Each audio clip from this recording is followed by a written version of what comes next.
Polistiron lombasi qorish imkoni yo'qmidi? Tom ochishga bo'lib qolardi.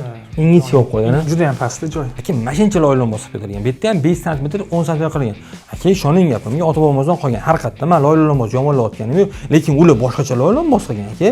Eng kamida 25-30 qilgan. Men bilaman-ku. Men o'zim ham kichkinalikdan qatnashganman. Oyog'im cho'kib ketardi, ya'ni botib ketardi oyog'im. Unaqana qilinayotgan joyi ichiga juda qalin qilinardi. Ikki tepasida oka tunka bo'lmasdi. Eslab qo'ying, bitta shipir bo'lardi. Shipirni izolyatsiya qilish xususiyati bor, ya'ni issiqlikni o'tkazmaydi. Hozirgi qilayotgan tunkalarimiz rangigacha ahamiyat bor. Agar siz seri tunka qilsangiz, qora bo'lgandan keyin issig'i tortadimi?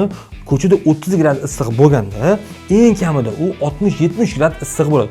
Agarda shundan hammasini hisobga olsangiz, ya'ni teploprovodniy ilmga suyanadigan bo'lsak, aka, eng zo'r optimal varianti mana shu polistiron lombot tekshirib ko'rasiz o'zingiz yoki hamma ma'lumotlarni mana shu profildan bemalol olsangiz bo'ladi. Bu polistiron lombozimizning birinchi afzalligi aka issiq suvini umuman o'tkazmasligi. Biz buni bir necha bor test qilib berganmiz. Tepadan suv o'tib ketib qolsa ham, uyingizga suv o'tmasligini ta'minlab turadi.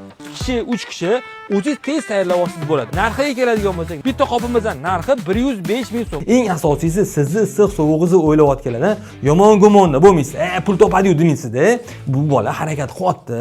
Mana shu ko'pchilik foydali bo'lyapti deb videoga like bosib, yaqin do'stga tashlab qo'ysiz, men ham xursand bo'laman. Qalbim xursand bo'ladi, zo'r bo'ladi aka. Bizdan kuzatishni davom eting. Sog' bo'ling. Assalomu alaykum.